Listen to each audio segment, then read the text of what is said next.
Yeah, yeah. Unashamed, unafraid. I'm trying to walk the walk. Truth on the mic, no shame here, just real talk. Came from the outside, never fit in. Now we tell the story and the healing begins. No front, no mask, just telling the truth. Keep it real, keep it raw, speaking straight from the booth. If you feeling like an outsider, this one's for you.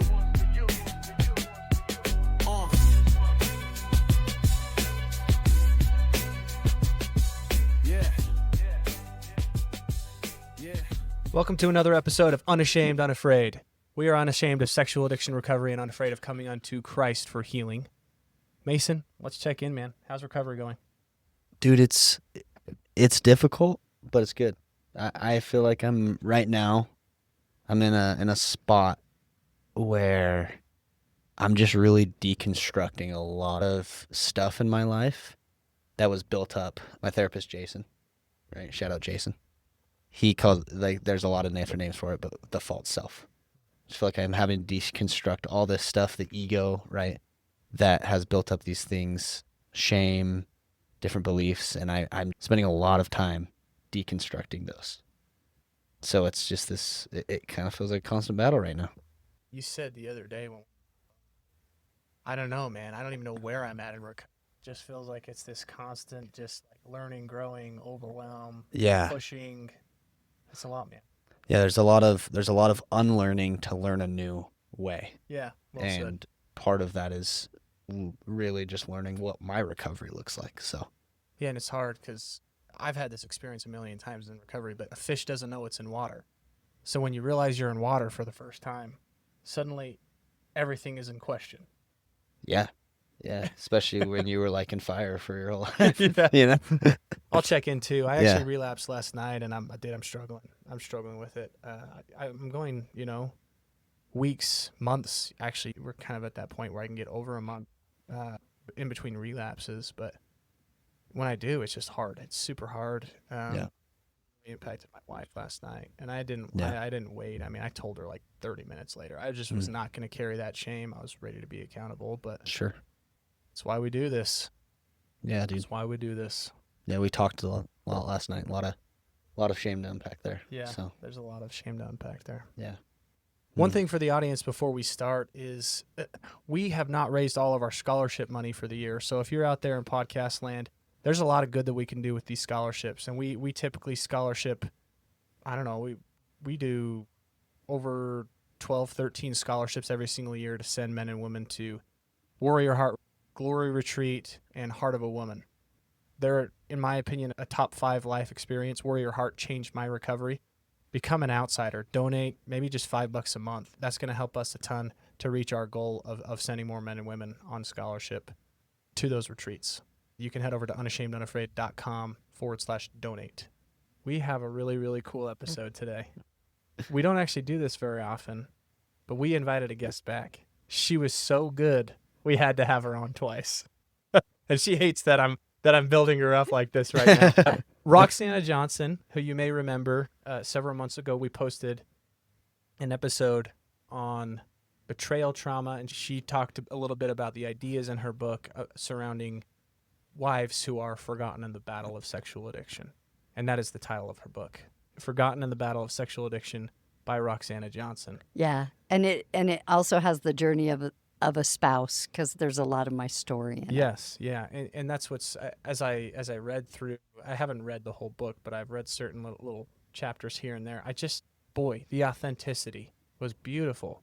You said things in a way that I don't hear very often. I tried to be vulnerable because there's so few resources like that, and I wanted to walk with each person that read it through the process and show them that it's an up and down process and that it can be hard, but it's worth it. So as I listen to you two check in, I am always struck by the parallels between the person who struggles with compulsive behaviors and the person who loves them. Their paths of recovery and healing parallel each other a lot. And the beauty is that when both partners can understand that, they can start helping each other live the principles of recovery in love rather than in fear and anger. And my husband and I did both. So it's not like it comes naturally. Right. You have to work at it. Right. One thing that I just have really enjoyed in working with you is what you just talked about, right? Just the ability to just find the beauty in that journey, right? It can be really, really difficult to navigate the ups and downs. And men and women who love each other have to navigate it together. Uh-huh. But I don't want to make someone feel guilty or think they must be doing it wrong because they don't feel that way yet. People that listen to me have to understand that I was raised in a home with addiction, and then I've married addicts. And so I've had decades to look at this. And my husband Jack and I worked at recovery really, really hard for about 3 years before the marriage stabilized, because when he disclosed, it was so bad. And then we continued working at it. So I just want to give people hope that if they're still in those trenches where they're working their guts out and it doesn't feel real good, that there is hope. Well, you've arrived at the right place, because Mason and I were working our guts Yeah. out. Absolutely. That's exactly And it where I'm doesn't at. feel very good, And Roxy. but as someone who's loved people that chose recovery and loved people that didn't choose recovery, because remember, I've had multiple marriages. Yeah. I want you to know that when people choose recovery, I have nothing but admiration, because Thank I you. know it's a hard road. Thank you. Thank you. So I have a question because I feel like those that are feeling like they're in the nonstop battle of recovery, that's Uh-huh. a lot of times that's at the beginning. And I know for my wife and I, the idea was very much, this is my thing and I'm bringing her into my thing. It wasn't like we both have a recovery journey to walk. It was basically, Mason's got to quit looking at porn. And that was the idea. And it wasn't till probably a year later when we both started realizing, like, we both got some work to do. We both have recovery journeys to walk. So what would you say to wives that maybe are thinking that, like, this is my husband's problem, he's got to get it taken care of? So what I would say is that when you live with someone who has compulsions or addictions, it changes you. Sure. Okay? Because there's dysfunction. Okay? And in a close relationship, especially a marriage, you create a dance of sorts. And when one person enters recovery, those dance steps change. For a spouse to say, this is his problem, Yeah. or this is her problem, that's not correct, because that spouse has participated in the dance as well. And there's, I want to be careful here, because betrayal trauma is a real thing. It's cellular. For sure. And when my husband first disclosed, I went into shock. And it took some therapy and some groups for me to come down from being just a physical mess. Yeah. But when you step back and you start to see this dance, you might be really mad at them, but you care about them. And so you start to say, okay, where did I help in this dance? Yeah. Or maybe a better place, because I spent the first 2 years mad. Yeah. I was furious. Yeah. But you have to remember that my husband disclosed to me secret behavior that had gone on for 20 before he disclosed. So I was furious for a time. But I started realizing that the addiction was a piece of him. It wasn't all of him. And because I was raised in that alcoholic home, I already recognized that I had behaviors that weren't what I hoped they would be too. So I think that humility did help me, but I don't want to say to someone who is angry, "Oh, just get over it," because Sure. I Yeah. took my time in getting over it. For sure. But I do want to say that if the spouse can stand back and say, "Okay, I love this person. This is something that they struggle with, but they're working at it, and I'm going to look for the good things in them," that's no different than any other marriage. And in many ways, working this recovery gave Jack and I the tools we needed to have a really, really good marriage. Yeah. When I talk to my children now, or when I talk to grandchildren and they know someone they're dating has a struggle, my first question is, are they working on it? Do they recognize that they have a problem? Because in today's world, the person who recognizes that they struggle and then works on it is quite a bit farther ahead, and in my mind has a lot more integrity than someone that says, "Nah, I don't have a problem," but they really do. Does that make sense? Yeah, so people who choose recovery end up having quite a bit more reciprocated love in their relationships long term when they choose to heal together. I believe that. Okay, so we're going to take Jack and I again. He passed away after we had been working recovery for about 10 years and had strong recovery for about 7. And we had spent a lot of time helping other couples. But during that time, he had a lot of health problems. And that put us in hospitals, which were trigger points for him and for me. He had access to opioids. Working recovery allowed us, right up until he passed, to be able to be best friends and talk about slips and dysfunction when we saw it in either one of us. Yeah. Because we were under tremendous pressure. And so, yes, we were best friends.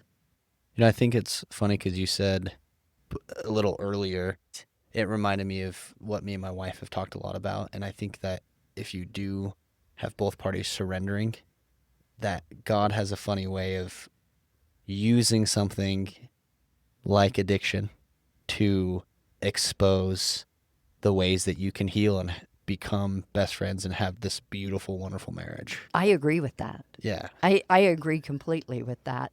So just to give some context to maybe those spouses that are still in that place where they're like, this is his problem and I'm angry. So I want to tell you when I really put up the white flag. Okay, there were a couple of instances, but surrendering didn't come very natural to me. It doesn't come very natural to a lot of spouses, and that's because in these relationships, it's often their job to keep things running. Okay? Yeah. And so when their spouse says, "Hey, I'm going to work at recovery," a lot of times they're like, "Yeah, and I'm going to help." And okay, I was that way. And Jack was not recovering at the speed I wanted him to recover. Imagine that. He was pretty deep in the addiction when he disclosed. And so he didn't think the same way as he had. And we had some knockdown, drag-out fights. Sure. And one of them I journaled about. And to prepare for tonight, I looked up that entry, and it made me cry because it tells another truth that might not be true of you guys' relationships. You both seem pretty humble, but Jack was not humble, and he was scared. And we had a knockdown, drag-out fight, and he wanted to shut me out again. And that really triggered me. And I pushed on the door, and my heart was screaming, "Oh, no, you don't. You are not going to shut me out again. And in the process, it just made the fight blow up even more. And what I wrote is, back to that dance, I said, I have got to quit this damaging dance we have. I've got to give up. I've got to surrender this to God, because I had been praying whether I could leave the marriage or not. Things were so bad, and the answer was no. And so it just felt like God was taunting me with lots more pain in my future. But what I wrote is, I have to trust God. I have to trust that He has something in mind. And at that point, it did not look like recovery would have ever been an option. But that's what surrender is to me. Letting go and turning the outcomes over to Jesus Christ. Okay? And the irony is, when I finally learned from these very painful things to surrender my will to God, it gave me back my life power. It gave me back the ability to choose how I was going to respond in a given day, in a given moment. And it gave me back my power to choose what I wanted for my life. Not only that, but you guys ask your wives about this, but it also gave Jack back his power to choose. Yeah. You know, that's a fascinating process. And I love how you described that there was some resistance initially. There was a lot. Yeah, some was the wrong word. There was a lot of resistance initially. Probably at least partially due to the immense amount of pain and grief. It hurt. Yeah, hurt. Yes. I'm wondering, I would love to know this for my own wife, so I can be aware of this dynamic. What are some of the defenses that show up for a woman who's trying to surrender this to God and move into a healthier place when she is in this place of hurt? I think fear. You are afraid you're going to lose even more than you feel like you've already lost. Or you fear that the pain is going to continue forever. But the irony is, by surrendering, we give our pain to God. It isn't that it completely leaves, but you give the outcome of that pain to your God, and He's able to give you acceptance about what your life is, and that gives you a measure of peace in your day-to-day actions. I brought a saying that I kept by my bed for a long, long time because it reminded me of this. It came from one of those calendars that have thoughts, okay? And so I can't even tell you who said it, but it says, surrender and rigid control are opposite sides of the same energy. Control is resistance. Surrender is acceptance. Control is believing you know what's best. And surrender is believing the universe or God is working through you. So that terribly painful surrender experience I told you about with Jack, I went and debriefed it with my counselor. And we talked about my want to control. She said to me, that must be a terrible burden, feeling all that responsibility. Because I thought, again, back to a lot of times it's the spouse's job to keep things running, or they think it is, and everybody thinks it is. Meaning, I'm talking the family. She just said, boy, that must be a terrible burden, that over responsibility. And I think that's the first time my body let go. I actually felt like 100 pounds came off of me for just an instant when I realized it wasn't my job. Yeah. Whether Jack recovered or not. That was his choice. He had to choose whether he was going to choose the marriage. He had to choose whether he was going to love me. Okay? And the other thing that came from that is she said, you don't trust the process, do you, Roxy? And so your wives might really resonate with that because at first I said, what do you mean? And she says, you don't trust that the universe is going to take care of that all you have to do is do your best and it'll work out as it should. The more I thought about that, the more I thought, no, I don't trust the process. There's been lots of stuff in that process that has been so painful. But I discovered through years of working recovery that was me not accepting that God had a purpose in that process. And since then, I've been able to say, without that process, I wouldn't be the person I am. Nor would I have the peace in my life that I have. It's not like my life has been a poster. I've lost Jack. I tried to remarry, and that ended in divorce. But working the principles of recovery and dealing with grief and surrender, I've been able to reclaim the peace that my life is okay. As you're speaking, you're talking about this dynamic. I feel, like a big desire. Like, I want to help my wife with this. My eyes are being open to the pain I'm causing her. My eyes are being open to the reality of the journey she's taking with me. Mm-hmm. And what a beautiful thing. Yeah. And I just want to shout out to all the spouses out there. It is a journey you're taking with a loved one. And God sees you in that journey. And he sees both of you. So I want to shout out to those who struggle too for taking the journey. But from my standpoint of years later, it can be a beautiful thing. Mm.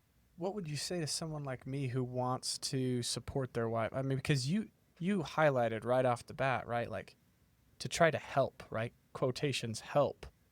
Our best efforts to help can be very, very dysfunctional on both sides. On both sides, right? yes. If I want to support my wife, Roxy, what does that look like? See her. Okay. See her. See her. And you acknowledge her pain. She's able to also acknowledge her pain. And then she can surrender that pain to her God, to her higher power.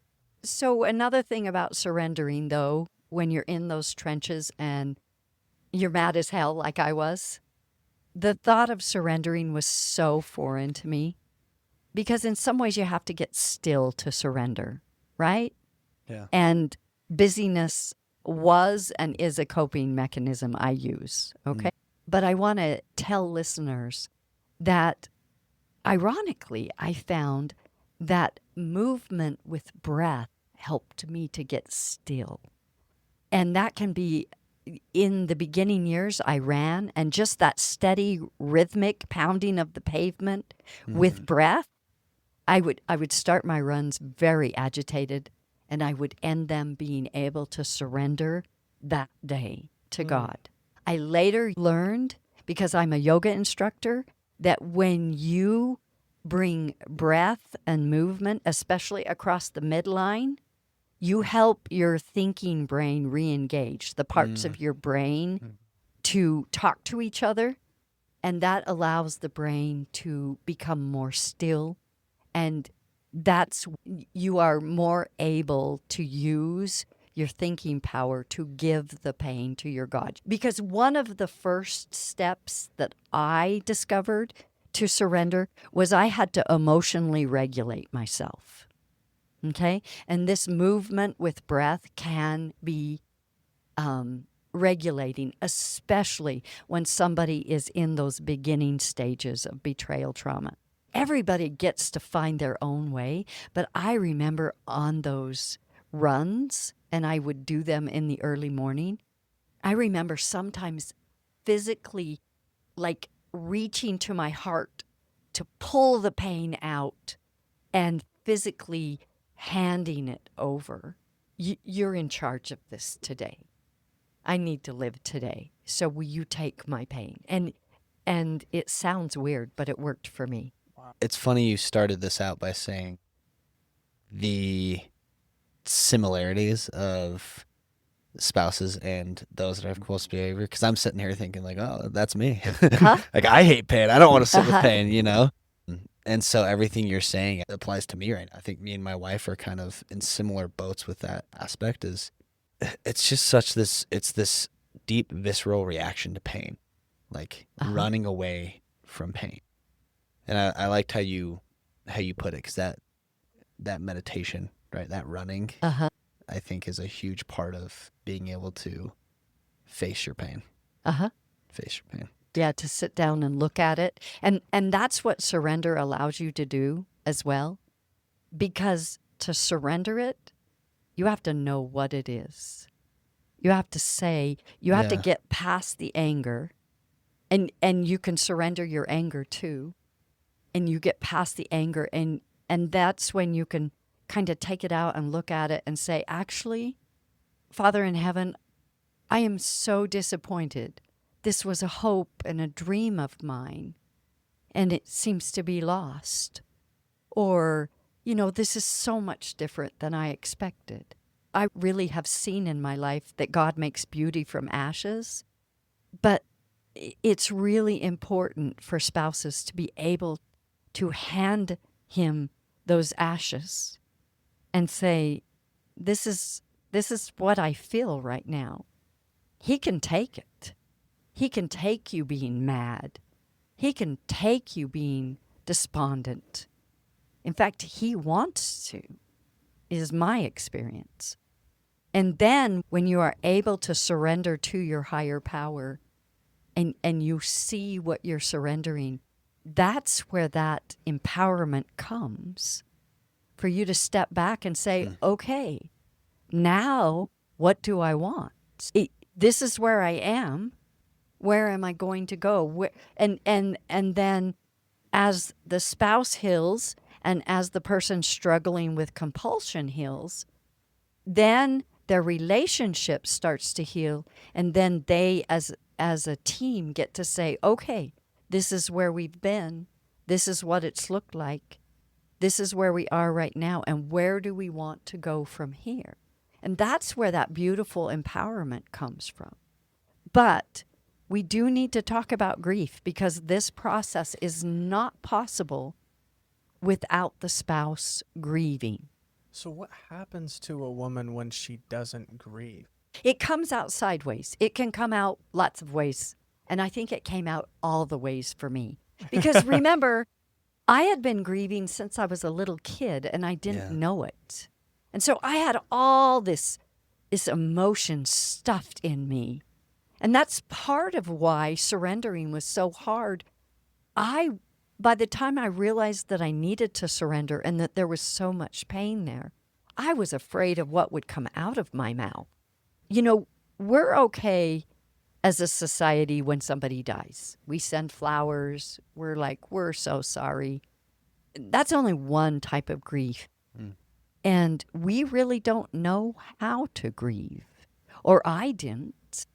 One time during this process of these 20 plus years of recovery, and this was after my last divorce, I went right back into shame.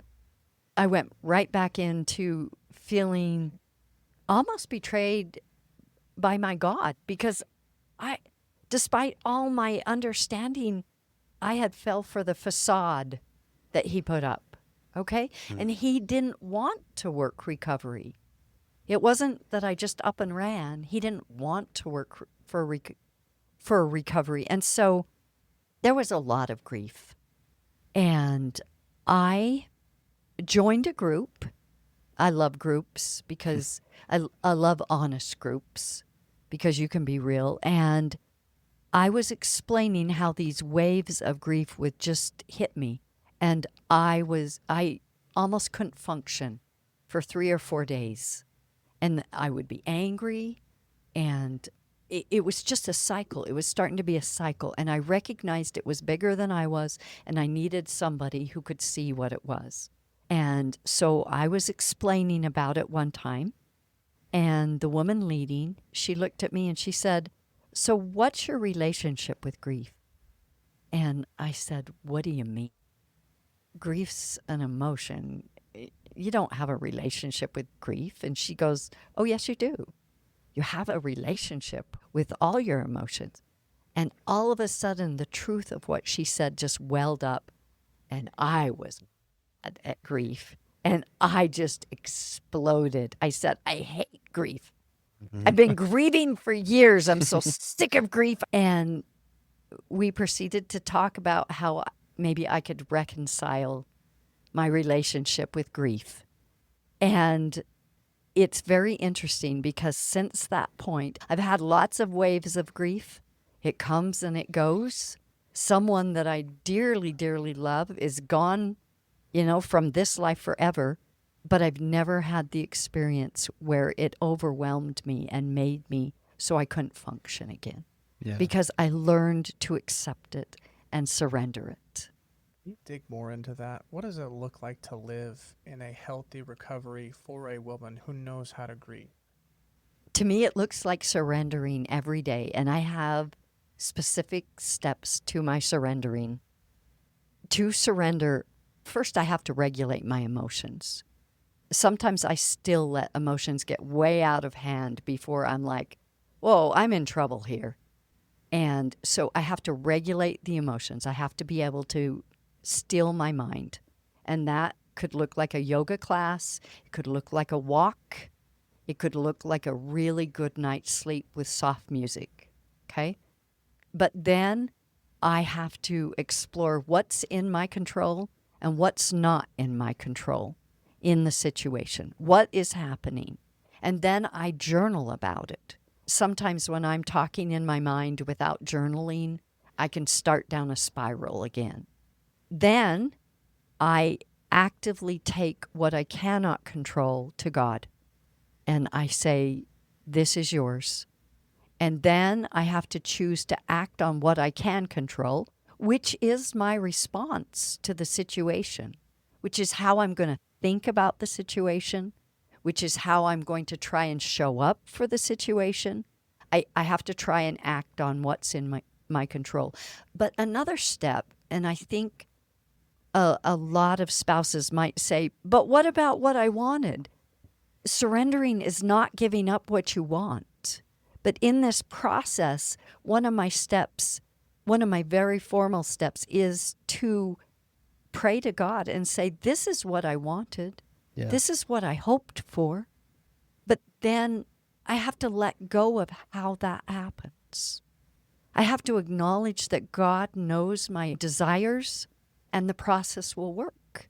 And then that's about 6 steps. Then I repeat those 6 steps as often as I need to as I begin worrying about that situation or event again. And sometimes on those really hard things, I'll have to do that multiple times a day. I don't sit down and journal multiple times a day. I don't have time. But I might look over what I journaled the night before just to refresh. How long did it take you in your whole life of being around people in recovery or not choosing recovery to boil it down to 6 steps that actually help you? That's a really good question, Mason. That's a really good question. So I'll give 2 answers. First off, my higher power, my God, has been helping me with recovery since my early 20s. I didn't know it. When Jack gave his first sterile disclosure when I was 47, that's when I had to put purpose and meaning to recovery. And that process, that took about 2 years for me to really understand and accept the principles and develop faith that they would work in the long run. Yeah. Wow. I think that's a lot longer than what everyone wants to hear. Yeah. I'm just thinking about that. Well, I 12-step meeting, thinking what most of them think, Yeah. which is 12 great. weeks, baby. 12 weeks. 12 weeks. We got her under control, and we'll Work the be steps. fine. And when you go through step 1 again, and you're like, I really don't get that, and you go through it the 4th time, and you're like, okay, I got 1. You see that it's a process, but I believe I can laugh about it now because I believe that the principles of recovery of recovery are principles that help you live a really happy and peaceful life in the long run. It doesn't take away the problems, but it gives you solid, principled tools to work around the problems. Roxy, if you could speak to my wife right now, who's struggling with the effects of my sexual addiction and the pain and the grief of her own recovery journey and the healing that takes, what would you say? The first thing that I would say to her is, come over to my house and we'll have a Coke together and I'm going to hug you and you can tell me your story and I'm going to understand. And if you don't want to come to my house, you can go to the house of thousands of other women who will love you and help you understand that you are able to do this and that you will be healed. God has you. And if you have a willing heart in metaphorical and literal ways, He's going to take you by the hand and He's going to provide the resources you need and the people you need. And He's going to walk through this journey with you because He is creating an army of spouses who understand this and can help this mixed up world of ours fight it with principles and not with vengeance. He's going to walk you through the necessary valleys that you need to go through to become acquainted with your own pain and the places where you need to grieve. He's going to ask you for that pain, and He's going to be there to take it when you're ready to give it. And you know, I remember doing a share one night. Where I suddenly had a visual that it was like I was clenching my pain, and my higher power was trying to loosen my fingers. But I suddenly understood that I was clenching it as a form of validating that it had happened. But in those moments of whatever miraculous way our minds are opened up, I understood that I didn't have to clench that pain anymore because I was validated, because the experience was mine, and it had helped shape me into what I was and was becoming, and I could let go of it. I've got one last question because I know I really think my wife would really like this. I'm hearing this change, I feel like, in your journey, maybe in a relationship with God, because before you were like, man, I felt like God was almost kind of just stringing me along, you know, with the pain. I felt like collateral damage. And I had done that with Jack. And so when Jack came forward, I felt as betrayed by God as I did by my husband. Yeah. And I honestly felt like I was collateral damage. And I had decided that he didn't know my name. I knew he was there. And I knew he loved Jack. But I had decided that maybe he had nameless masses that he didn't care about. And I was one of those. And it was on a road trip about 2 years into our journey that Jack questioned me enough where I told him this incorrect assumption. Yeah. And he made me promise to go on a journey to find the God that knew my name. I had to dig in, and that was quite a journey. Yeah. But you are very intuitive, Mason, because that changed me. Yeah. When I figured out that God did care about my pain and that He was walking with me. You know, one time I would go to my garden when I was upset, One time I was just furious, and I was furious at God. And I was like, you let this grow in my home, and I'm pulling out weeds. Yeah.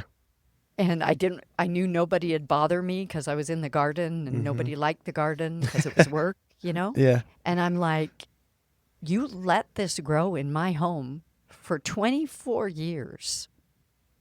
That's not very nice. And he said, Roxy, you would have run. And at that point, Jack and I had a decent amount of recovery, and I knew that the addiction was only this much of him.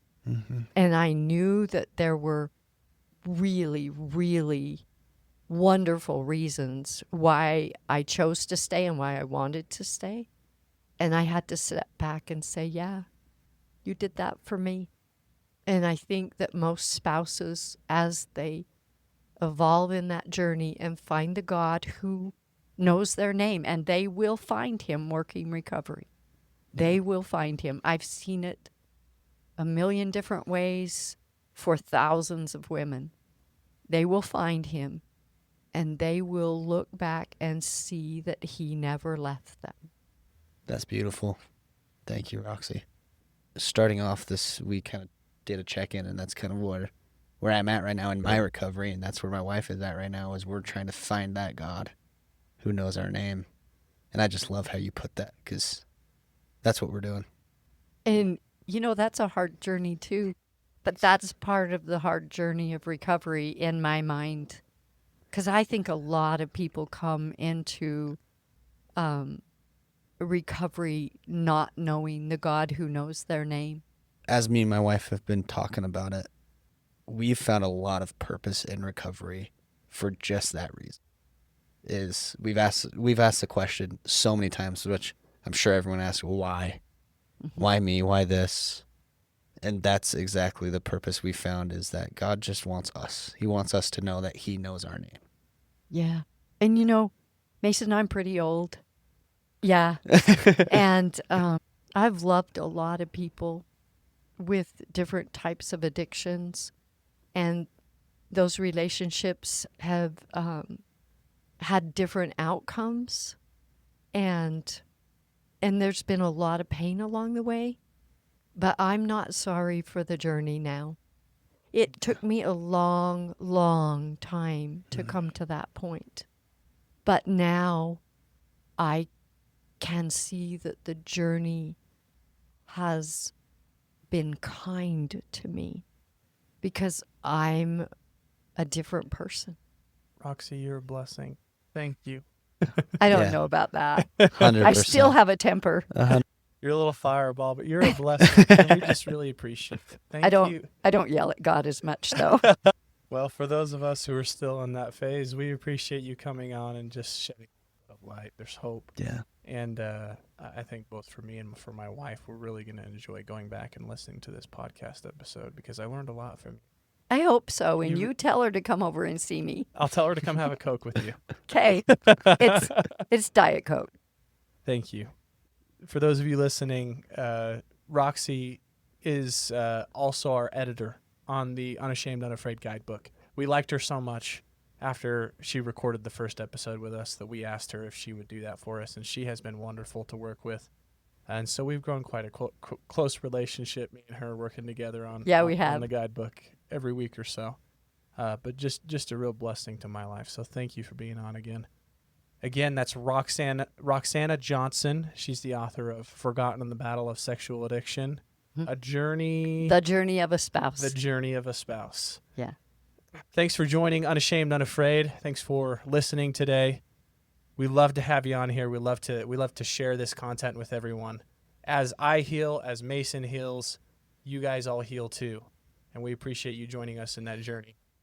You can donate and become an outsider on unashamedunafraid.com. Please find us on social media at Unashamed Unafraid. If this was helpful to you, it will probably be helpful to one of your friends. So go ahead and share this with someone who you think needs it today. Thanks for listening, and until next time, continue to live unashamed.